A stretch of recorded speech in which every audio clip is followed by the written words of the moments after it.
request Dr. Harsh Varma, ex-technical director, UNWTO Spain, to share his experience and extend his support towards the objective of this international conference.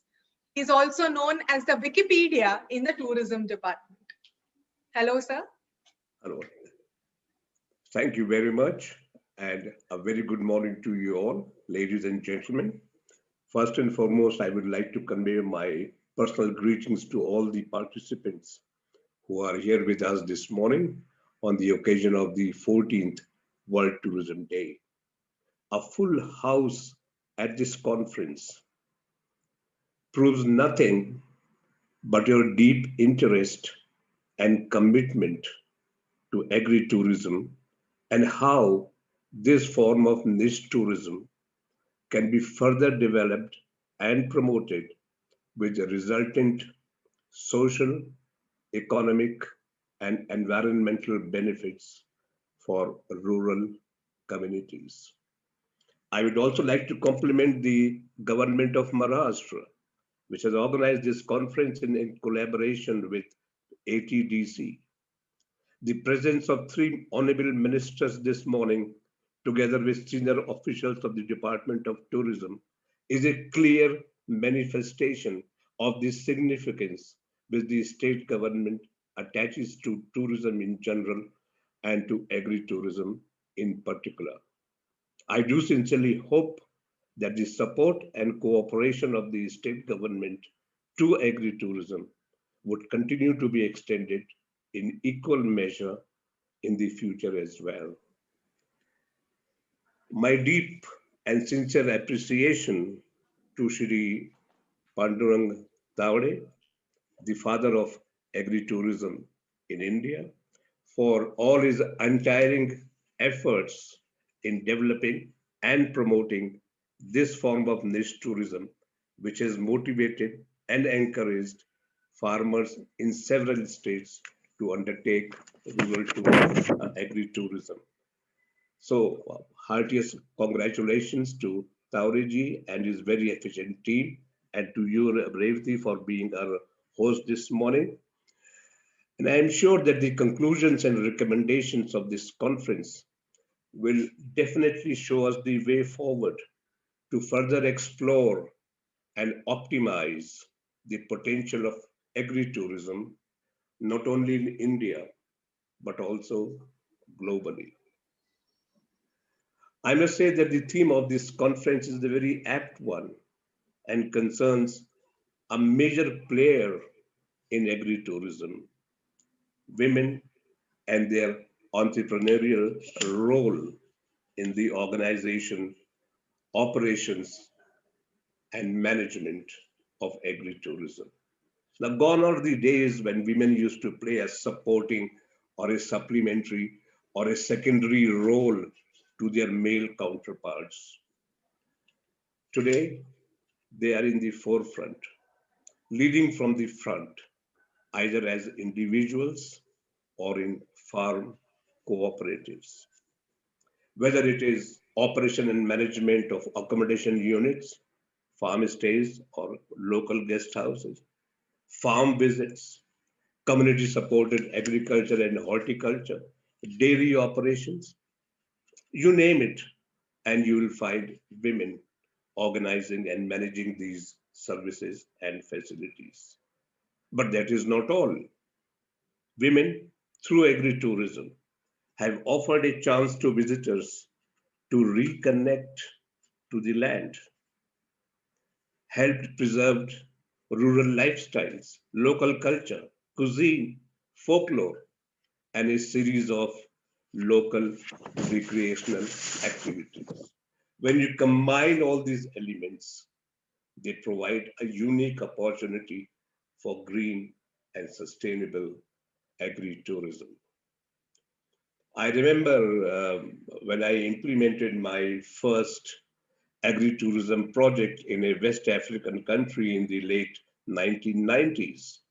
I was surprised to note the will, the dedication, the commitment, the determination, and hard work of women in a country which was classified as a least developed country by the United Nations. And I vividly recall the Minister of Tourism telling me, pointing at a group of women entrepreneurs sitting in the audience, if anyone can do it, they can do it. Look at some of the East European countries which had no economic opportunities after the breakup of the Soviet Union. But they had flourishing agriculture and horticulture, a beautiful landscape, and a number of cottage industries in rural areas, such as cheese making, for example, local wineries, fruits and vegetables, and other produce.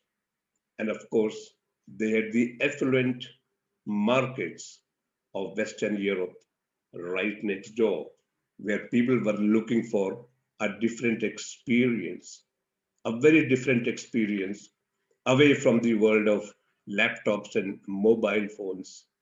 They wanted to be with the nature, unhurried, uncommon, and unspoiled.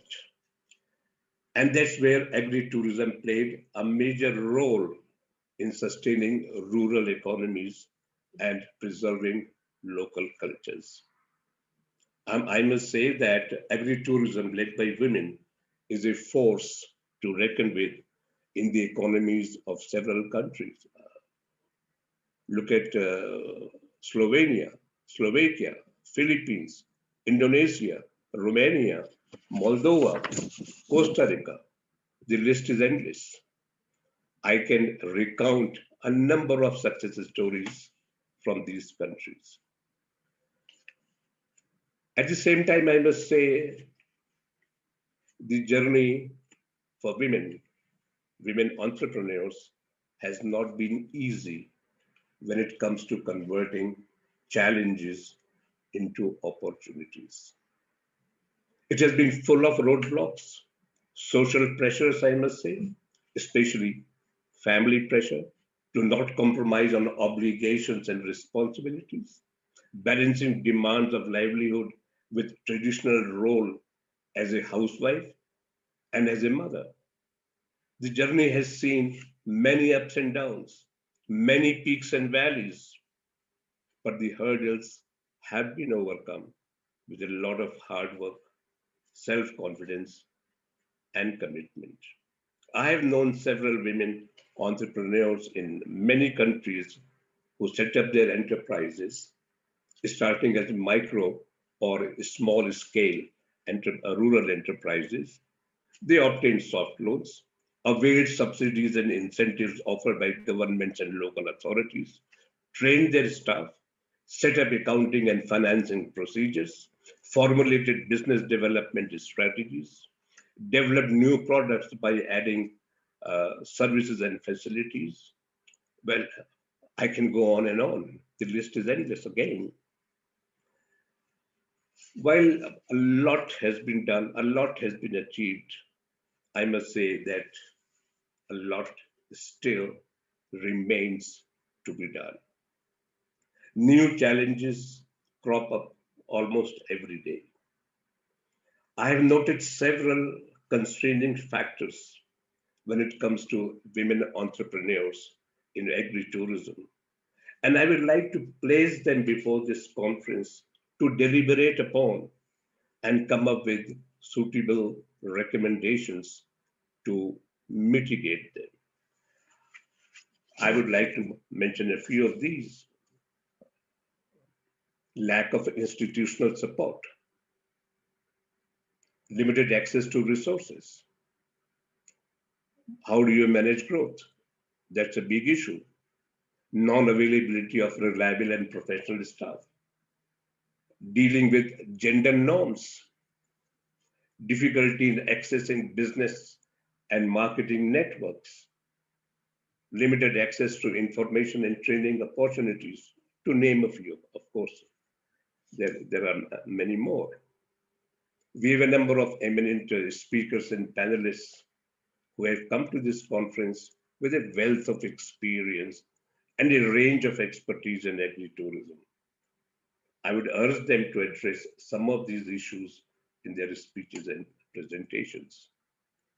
I do sincerely hope that the conclusions and recommendations of this conference would encourage and motivate more and more women to come forward to start, operate, and manage agritourism. And we can definitely aspire to have a sector, to build a sector which is economically viable, financially profitable, environmentally sustainable, and socioculturally acceptable.